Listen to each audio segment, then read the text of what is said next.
Hey guys, it's Duel here, back with another video. Today, we're going to talk about the Campfire Chat. It actually just ended, and this might be the longest Campfire Chat that they've ever done. So we're just going to jump right in and just talk about what I thought were the most important changes as a super casual. So let's get into it. So right away, they brought in the lead live designer, the systems designer, the expert games designer, the class games designer, and the community director. So a lot of people are on the stream for a lot of these major changes to the game. The first thing they wanted to talk about was progression goals, and if it looks like I'm reading a script, it's because I am, because there's a lot to go over and I wrote it all down. So really the main focus that I took away is that they're trying to double down on what is currently working in the game and kind of take away from what isn't working in the game. And what they double down on is blasting and being more efficient, more autonomous, and getting more powers and feeling stronger, faster, quicker, and getting to the end game faster. So really that's about the character journey, difficulty tiers, itemization, and Paragon. So right off the bat, the new max level, which was theorized a while ago, is that it's going to be level 60, and you're going to get 10 more skill points. The pacing will be a little bit slower for new players, and also they got rid of the difficulty gating. So basically, there's no more going to World Tier 2 and then doing the capstone, doing World Tier 3, and then doing that capstone in Tier 4. You get the idea. You can now just go to town and select a difficulty tier and just go and blast. And the higher you push, the more rewarded you are, the better items you get, the better EXP. So if you're really good at the game, you can pick a difficulty and just blast, right? And I think that's better, and it feels good for people who just want to blast the game and don't want to feel like they're locked behind, a difficulty level. Player health and armor and damage will be easier to understand in the UI, which I think is good because I think it's confusing to most people, including myself. Monster health and damage will be streamlined across all activities, and the baseline for that health and damage will be through the pit. And monsters will now always match the player level. So this is important because in previous, including the most recent season, you could be playing like an Infernal Hordes tier 7 and the monsters are, like 50 levels higher than you, as an example.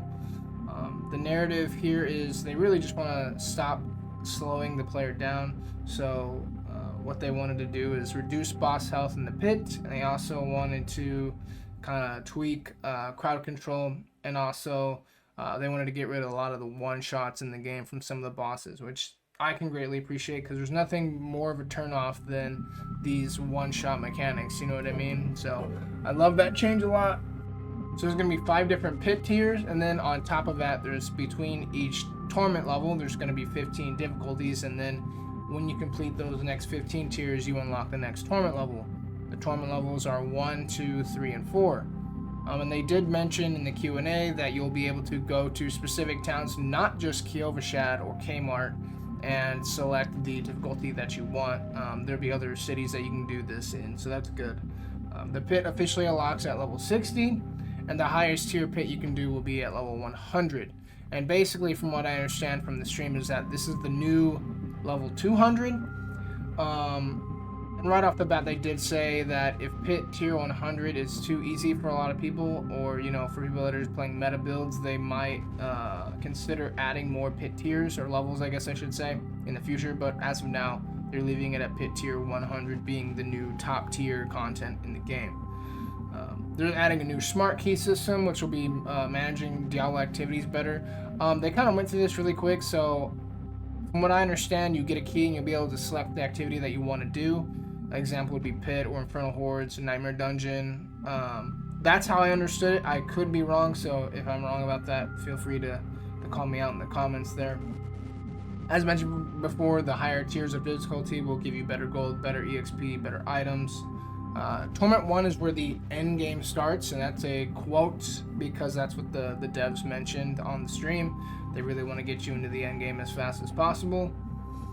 The highest item power level that you'll find at level 60 will be 750, but they did say that there'll be higher item levels as you progress throughout the other torment levels. Ancestral items got reworked, and now when they drop, they'll only start dropping at torment tier 1, and they'll always drop with a GA. Now they could drop with additional GAs or greater affixes, but as of now, they only drop, no matter what, they will drop with 1. That's what I'm trying to say.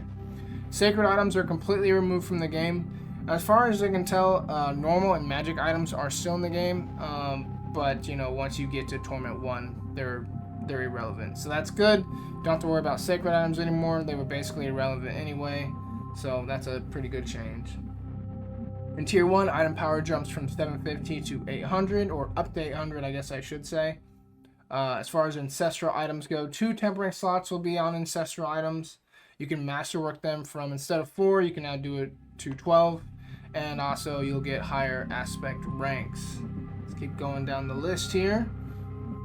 Sorry, there is a lot to cover. Okay. Glyph max rank is now 100, and before it was level 21. And at level 46, your glyph will become a 40. At level 46, your glyph will become legendary. Radius increase from 15 to 46. So once you hit 15, there's an increase, and then once you hit 46, there's another increase, and then they'll also come with a multiplicative stat bonus. So now when you run the pit, it will give you a chance to upgrade your glyph, and that's the other thing. They're upgrading your glyphs to the pit, and then taking masterworking materials and putting that into nightmare dungeons. Now, one thing I will mention is that in the nightmare dungeons, it's not going to be at the end like it was before. They're kind of scattered throughout the entirety of the dungeon, so I think that's a good change. Alright, moving down along here. Paragon points will be shared across the realm, so if you're familiar with D3, once you hit max level, which would be level 60, and you start unlocking Paragon points, those Paragon points will be shared across all your characters, so that's good to know. Max Paragon points was raised from 200 to 300. The devs mentioned on the stream that you want to aim for as many glyphs as you possibly can, so maximize your board as possibly and efficiently as you can. With the mention of the Paragon boards, you can only have up to 5 boards with the starter board, and the boards they mentioned are now tuned for all the major progression changes. Moving on, we're going to talk about tempering updates. There's new affixes. They added 2 new ones, chance to deal double damage and chance to hit twice. And the reason they did this is because they noticed that the meta was a lot of people doing for a chance to do twice or run a skill twice or things like that, basically doubling stuff, and they said it felt really good, so they really wanted, no pun intended here, they wanted to double down on those affixes, so they went ahead and added those to the game. Weapon tempering will now be multiplicative damage increase. It's hard to read that. Offensive tempering affixes are additive damage. Size and duration affixes have been moved to a utility category. Tempering recipes will now be limited to 4 affixes at most. Now, they did mention on the stream that they want to try to limit it to 3 just so it feels easier and I guess better to temper your stuff and get what you want, and it feels less crappy when you over temper and you brick your item and you don't get what you want. So I think that's a good change as well. All ultimate skill ranks will now rank up to level 5, and we're gonna move on to class changes here, and I'm not gonna get into the specifics. I'm just going to point out what I wrote down that stood out to me. If you want to get into the specifics, they release patch notes on their website, so feel free to go check that out. For Barb, they added a new skill called Mighty Throw. For the Druid, there's a new skill called the Stone Burst, and I believe it's a core skill. And then they added a companion skill, Paragon Node, which is huge for companions. If you want to do a companion build, that's massive. For the Necromancer, we got a new ultimate called Soul Rift, and they also got a new unique. Rogue's got a new skill called Dance of Knives, and it kind of looks like a spin to win type thing. It looks really cool. And they also got a new unique as well. Sorcerer's got a new skill called Familiar, and they also got, I think they got a new unique. I could be wrong. I didn't write it down here, so if they did, I missed it or I forgot to write it down. So anyway, moving on, we've got 2 new mythic uniques. We got Shroud of False Death. Now, not a builder or theory crafter or anything like that, but initially looking at it, this looks mainly for the rogue, and it looks really good if you're running like a class that uses stealth, which I believe is usually reserved for the the rogue and the druid. And then after that, we got the Arrow of Perdition. Now this one looks massive, and it could rival the Harlequin Crest. But I still think the Harlequin Crest will be better overall. But I think it is a good mythic unique to get. Like if you get this to drop for you, it's not a bad unique. This will definitely buff your character. So really good there. We're gonna move on to quality of life changes. You can now set your designated town portal. This is something that people have been wanting, including myself, for a long time. So I'm very excited about this. No more is the days of you porting out of a nightmare dungeon that's in the different realm of the map, and you have to like run. I forget, it's like in the desert. I forget the name of the city. I can't name it off the top of my head, but you basically port back to town, and it takes you like 5 minutes to walk down to the vendor, and it's very annoying. And now we don't have to deal with that anymore. They said they added a dungeon key inventory tab. Awesome, great. Need more inventory? Yes, please. I'll take it. They also did say that some of the elites, there's some crowd control have been tweaked, so they're adjusting that. That's good. Monsters with long death animations now die immediately. Also huge. Tired of waiting for them to explode, so I can pick up those little purple balls in that one nightmare dungeon, so that I can move on to the next elite and kill it, and drop the purple balls and grab those. There's going to be a socketable inventory tab, which we'll talk about in a little bit.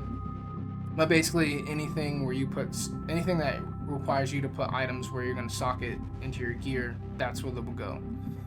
New stash tab, and that's awesome. We'll always take more of the new stash tab. Loving these stash changes. They said they updated the dungeon procedural logic, kind of just making the experience of the dungeons a lot more smoother, which is also huge. Paragon now shows how many points you have to level up. So example, if you leveled up like 20 times and you got 20 Paragon points to level up, instead of it just being like a random blue up arrow, it's going to show you how many points you have. So that's good. All right, moving on to the biggest thing that they announced in the entirety of the stream, in my opinion, and correct me if you disagree with that, but this is what I think. They're adding rune words to the game. And rune words, from what I understand, is a Diablo 2 feature that they had in Diablo 2, and it was a huge, massive thing. And now they're bringing that to Diablo 4. With that being said, it's not coming to the internal realm. That's the only gotcha. They want you to buy the expansion pack, so you can only get rune words when you do the campaign in Vessel of Hatred and unlock it that way. So that's the only way that you can get rune words. So that's something to make note of. You want to do rune words, you gotta buy the X pack. So write that down. Rune words, I'm gonna go over basically what they said in the stream. They basically specify actions from players to trigger. They have 2 different types of runes, which is rituals of invocation, and then they have the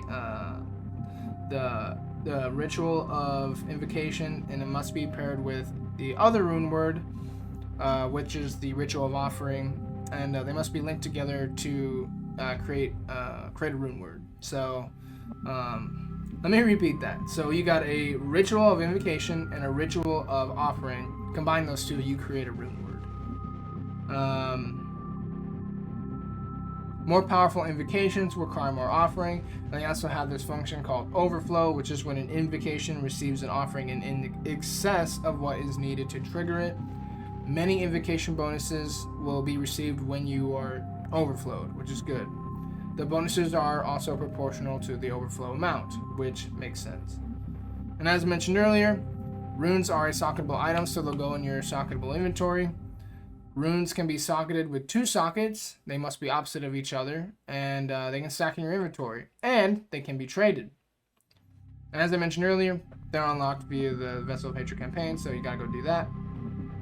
Runes drop at a higher rate in the Undercity, which I believe is a new activity in the Vessel of Hatred that is coming to Diablo 4, so that's really good. So if you want to just get a bunch of runes, you definitely want to go to the Undercity.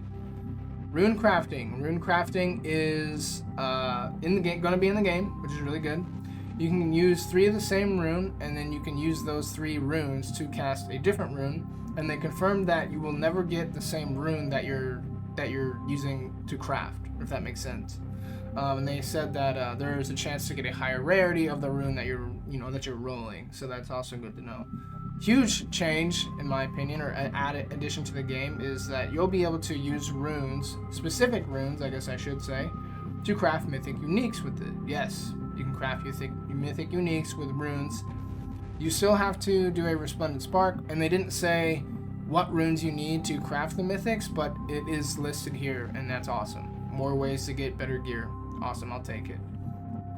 To wrap things up, they said that the PTR for Season 6 will start with 2 different test phases, starting on Wednesday, and then they said on Friday they'll be adding the runes to the game, so there'll be 2 different waves of you to test the game. I don't know. I think it's Wednesday through Friday is how long it lasts. I could be wrong, but I think that's what they said when they were on the stream. And as I mentioned, rewards will be in the PTR. They did say that the PTR will be juiced. And basically what that means is they'll have ways to get all the runes, max out your potions, get legendary items, max out your paragons, so that people can really go crazy with some of the builds and basically figure out what the meta is going to be before the season actually launches. And they really want you to start a new character and test out the progression changes and all that, and testing out rune words and rank the game without actually breaking the game.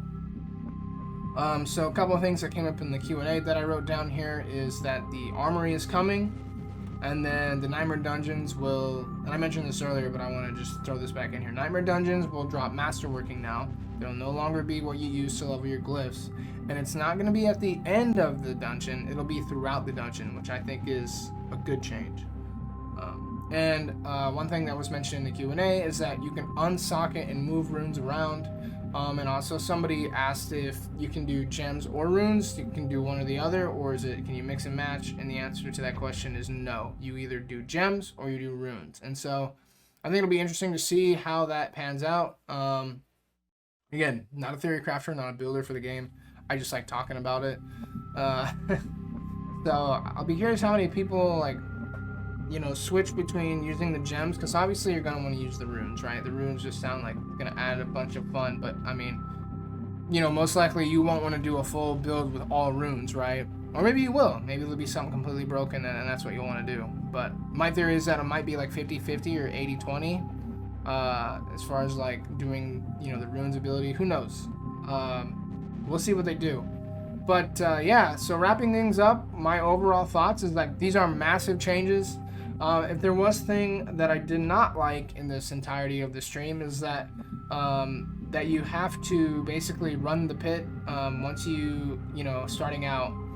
I believe they said once you hit max level, you can start running the pit. They mentioned that when you get to pit level 20, then it unlocks the rest of the activities in the game. And my opinion on that is I don't really like that change, because in my opinion, I didn't really like doing the pit previously, but maybe if I'm strong enough, I can blast through that and it won't really matter. But my honest take on it is I liked how they had it before, where I can just jump into the game, and if I want to go run Helltide, I can run Helltide. If I want to go do a Nightmare Dungeon, I can go do a Nightmare. Basically opening me up to do whatever activity I want, whether to level. If I want to level slow and I want to do something else for a while, I can still do that.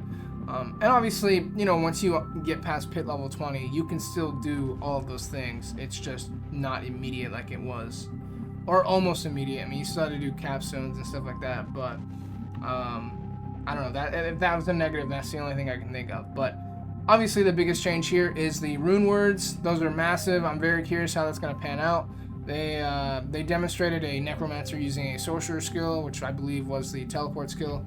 So they're just kind of giving you an idea of stealing other skills from other classes, which again, that's huge, massive.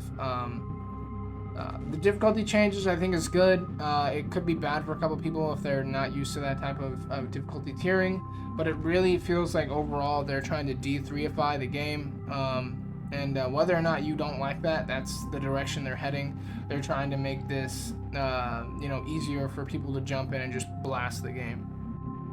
And one final note is they said that the Season 6 mechanic is to be determined, and that the patch notes will be blasted on their page, probably already there now.